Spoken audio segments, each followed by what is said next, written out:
tayo. Ito ang hamon sa mga alagad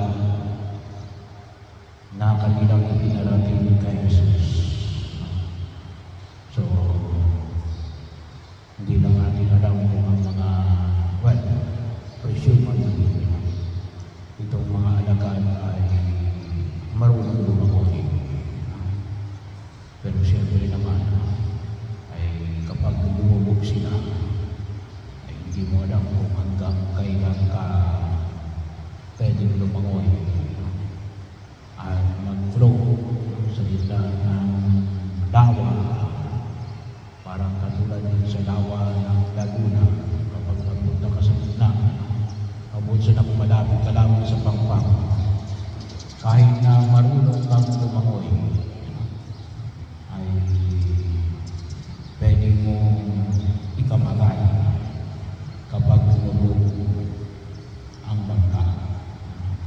Ito minsan, bahagi ng ating buhay na akala natin ay tayo ay nasa galing-galing katatayuan. Lulubog. Pero isang pangyayari na pinamamanig ni Jesus na alam, ito ay isang pagkakataon na maipakita natin yung laki ng ating pananampalataya. Bahagi ko na nawa ay tayo ay panatagin ng ating pananampalataya, lalo-lalo na sa ating pananalig kay Jesus. Kaya nung nakita ng mga alagad, nakita nila na anong tao ito. Kahit lahat na ng dagat ay tumagalima sa kanya. Mayroon tayong kanya-kanyang galing, human powers.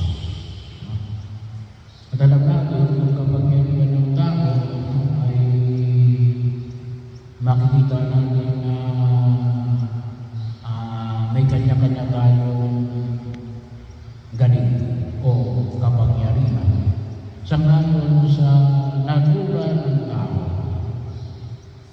Pero yung pagbabaligid ng hangin at ng alon, ito ay under the nature, under the power of nature.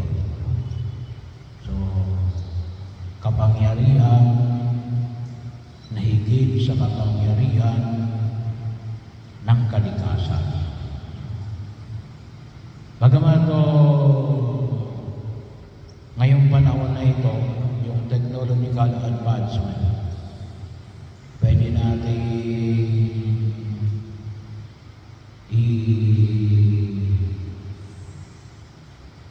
medyo pakialaman ang kalikasan. Ngayon ay pwede tayong gumawa ng ulam. Magkakaroon lamang ng sili. Bahagi ho sa gitna ng maaaring makita o natin. Depende kapag nandoon yung mga elemento na pwedeng gawa ng pagkakataon. Bakit gawa na makabagong teknolohiya? Nakita rin natin na climate change ay kagagawan din ng pagkilos ng tao. At alam natin na gawa ng makabagong teknolohiya ay nais natin na makontrol kahit na yung kalikasan sa kapanahonan na ito. Pero siyempre, nung kapanahonan na Jesus, hindi kaya ng tao. Bahagi ho na katulad ng pagpipigil niya ng malakas na hangin at malalaking alon ng dagat. So, hanggang ngayon siguro hindi natin kaya yan. Ang kaya lang ngayon ay gumawa ng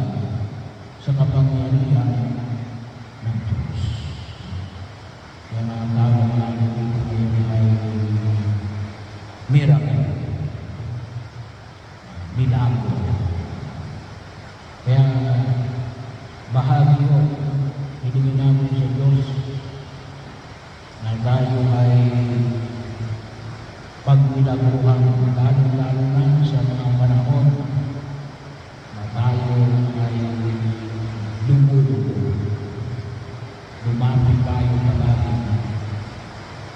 kay Jesus. Na anong sabi niya? Huwag kayong matakot.